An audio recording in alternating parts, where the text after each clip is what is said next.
Alright, welcome back to my channel. So after we learned so many differentiations, now in this video we will summarize all the differentiation we have learned so far. So yeah, in the first video I explained the first principle of differentiation,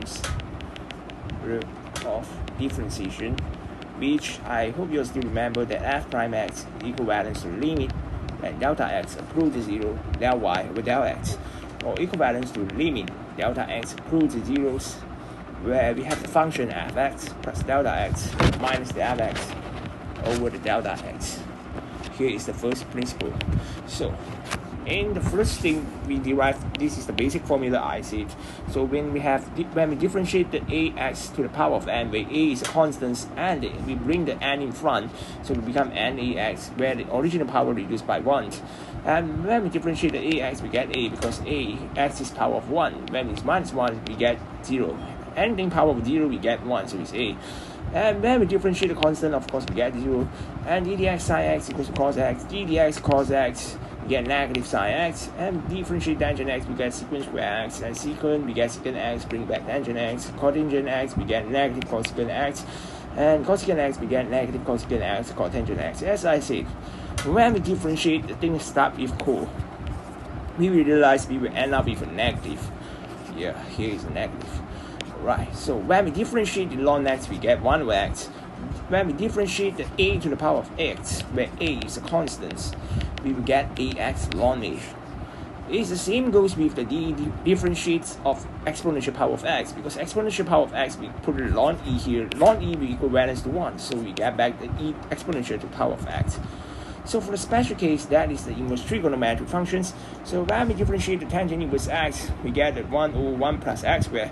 And sine inverse x, we get this. I hope you still remember the derivations, where we let y equals tangent inverse x, and tangent y equals to x. Then we draw the triangles. If you forget, you just look back my previous videos. So here is the, and we differentiate the inverse cosecant x, we get negative, because it starts with co. So alright, after summary, I would like to enter a very small topic, that is the parametric equation differentiations. So actually here I don't need to explain too much, because it's the same as the chain rule applications, where dy dx equals to dy du times du dx. U can be anything. U is a parameter. In this case, that means it's a we use u to represent something like 3x squared plus 5, 5x squared plus 6x, something like that. Yeah. So how are we going to deal with the parametric equation differentiation? So I will give one example. So let's say we have x equals 2t, y equals 3t minus 1. And the question wants you to find dy dx. So basically we are just dx over dt. We will get, we've differentiated with respect of t, so we get 2. And dy dt, we will get 3. So we just dy dx equals to dy dt times dt over dx. But dt over dx is 3 times 1 over 2, so we get 3 over 2. It's basically like dy dt over dx dt. I more prefer you write this, because here in concept is more correct compared to this. Alright. So when I give one more example, let's say we have x equals to sine theta and y equals to cos 2 theta, and find dy dx. So how are we going to find it? So in first, same thing, we find the dx d delta. Since our parameter is delta now, here is the parameter. So dx d delta is equivalent to cos theta. And dy d delta, I hope you all still remember, here is the chain rule. So when we differentiate the cos, we get negative sign. We copy back what is inside the brackets, and now we differentiate what is inside the bracket, chain rule. So it's 2. So we get the answer is negative 2 sine 2 theta. So now we know that dy dx equivalent to dy d delta over dx d delta, and we get negative 2 sine 2 delta over cos theta. If you want to make this answer more perfect, I can suggest you change, actually here is enough, but you can change it more perfectly. You change the sine to theta equals to 2 sine theta, 2 sine theta cos theta over the cos theta. and cancel out the cos theta, you get negative source sine theta. Alright, so let's choose a partial fractions on the STPM partial fractions. So a curve has the parametric equation x equals to 2 exponential power of t minus t, and y equals to e 2t minus 2t. So we want to find the gradient on the curve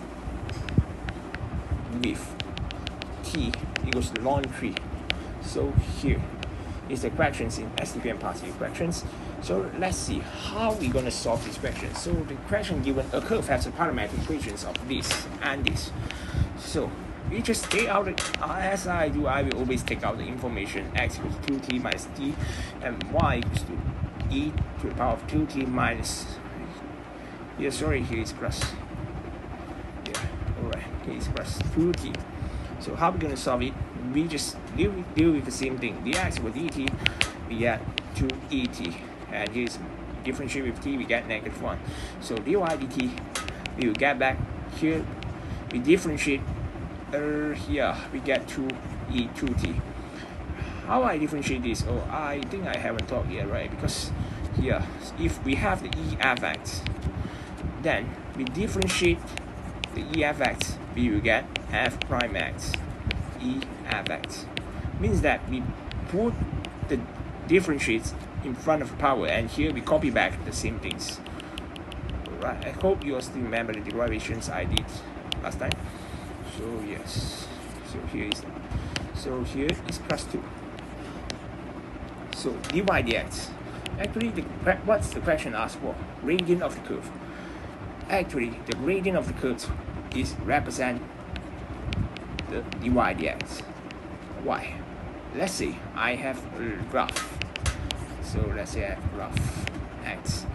So I have something like this. It's weird. So the gradient means that I have a point. Then I want to find its gradient. The gradient means the slope. The slope is means by dy dx. Let me say about the gradient is about the dy dx. The same is tangent, can be means by gradient or tangent. If we want to the normal to tangent, it will be another story. That one will be d squared y dx squared. Since we want the normal to the tangent, we need another slope. We need a tangent to the tangent. That means it's normal. Here is a normal. Here is a tangent. And we now know that it's d squared y over dx squared. That means it's the second derivative of your functions. So in order to solve this question, we know that dy dx equals to dy dt over dx dt. And hence we will get this answer 2e2t plus 2et minus 1. Of course, we cannot leave the answer with the variable of t here. So we can substitute the t equals to ln 3. And now you know that 2e to ln 3 plus 2. And here it's 2e ln 3 minus 1. Yeah, so and we know that the 2 we can put upwards, right? For the ln, if we have 2 ln 3, we can put the 2 here, so it's become ln 3 to the power of 2, we get ln 9. So it's 2e ln 9 plus 2 over 2e ln 3 minus 1. So by simplification, as I said, e to the power of ln flower, we will get back the flower. So now we get 2 times 9 plus 2 over 2. Here cancel out, so you get 2, 3 plus minus 1. So and the final answer will be 4. Alright.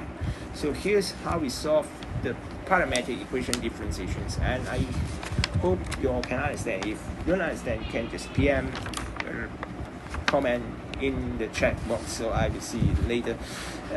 Another partial question is quite interesting. Yeah. So it's about 2007. Here is the ulangan, means that repeat paper. It's question 2. You can see question number 7. The x is given by t minus t cos t, where y equals to t minus sine t, where the t is given by 0t between the 2 pi and 0.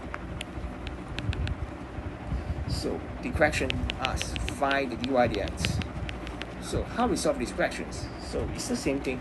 We get the dx dt will be equivalent to 1. Here is cos, so we get positive. Because here is minus, we will get positive here. Minus get positive. And here is 1 plus sine t. And dy dt will be equal to 1 minus cos t. Yeah, so dy dx will equal balance to dy dt over dx dt. And we get the answer 1 minus cos t over 1 plus sine t. Yes, that's all from the questions. Okay, I will see you in the next video where I will explain about the equation of a straight line and the gradient slope somethings. Alright, thanks for watching.